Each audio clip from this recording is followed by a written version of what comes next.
When the elections come and go in November, you are going to see a supermajority in both the House and the Senate. It will be some 55 to 65 senators that are Democrats at the end of that election. Republicans have manipulated their ignorant and gullible voters into believing that getting anything in return for the taxes they pay is evil socialism. Exactly right, Steffelson. That's exactly right. And that is the problem. They call that an evil word. Like, socialism is not an evil thing. It's actually like a good thing, because it's taking money that the government brings in and then it helps the people, right?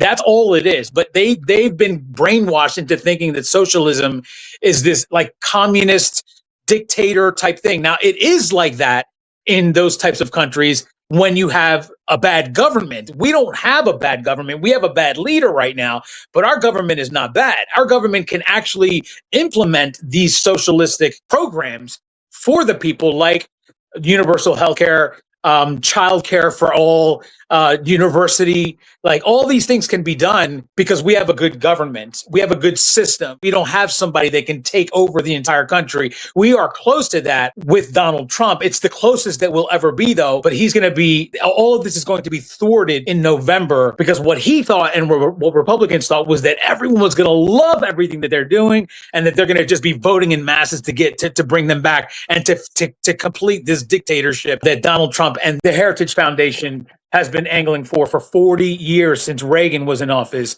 They've been trying to get an idiot to do as they want. And they're the ones who write all these executive orders. That's why we have all these people rushing out into the streets and rounding people up at Home Depots and all that. That's the Heritage Foundation doing that. Donald Trump is a buffoon. He doesn't even know what these things are when he signs them. He looks up and says, "Can you tell us what this was? What's this one that I just signed? Can you tell them what this one's about, please?" He doesn't even know. And so what we have in this country is a system to stop that. And it's called our system, with all the people that are in place to stop this. We have a bad system in terms of the Republican Party that are allowing this. The Republican Party in the 1950s and 40s and 60s and 70s, they were badass motherfuckers, right? Like, these guys they weren't playing. All these guys, the Democrats and the Republicans, they would bully the president, and no president would ever be able to do what Donald Trump is doing, because they would be like, bro, we're going to get, if you don't shape the up, we're getting rid of your ass. You know that we can do that, right? These Republicans are so petrified of this guy, it's not even funny. They're accomplices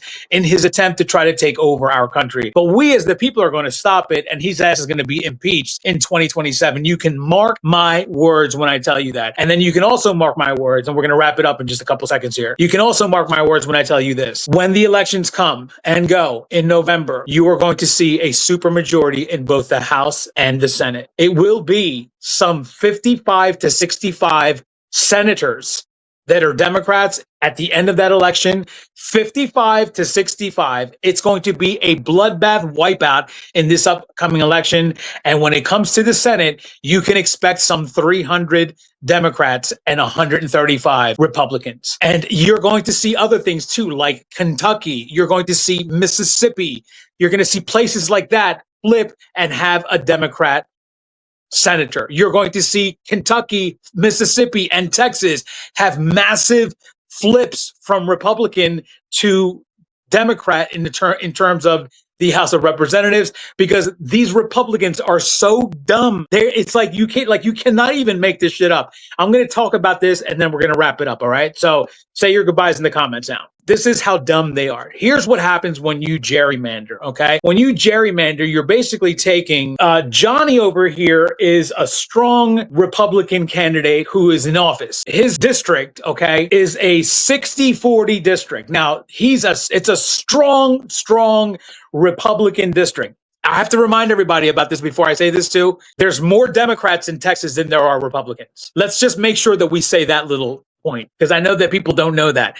There is more Democrats in Texas than there are Republicans. You see, that's how bad they are at cheating. They've gerrymandered the shit out of everything, but okay. They've taken these 60-40 areas and they've dwindled the 60 part. They didn't make the 60 parts 80%. They took them and they turned them into 50 and 45, 55 and 50s. So they're like above. They're more in their eyes, they're still Republican, but they're just a little bit weaker because they took some of those Republicans and they put them over here where it's a Democratic stronghold. You understand? The Democrat wins over here, but they took them and they put them over here into this district so that they could share that district, and it's easier for a Republican to win. Except you also took away from this district over here, which means that this Democrat over here that was going to run that had no shot now has a shot, and they did it during the worst wave possible. This is going to be the biggest backlash we have ever seen in our lives. Okay, this is going to be worse than it's ever been for any single party in losing seats. It's not going to be anywhere close, and they decided to do this during this time, taking away strongholds, turning them into mediocre strongholds. So that means that they're basically now competitive, and those competitive seats are now going to flip blue thanks to their complete and utter stupidity. That's the way the Republicans are. Anyway, everybody, thanks for being here. I really do appreciate it. Try to stick around or try to watch my videos when they come up. And if I pop up again in another live, hit the like button on your way out, please. And I'll see you guys next time.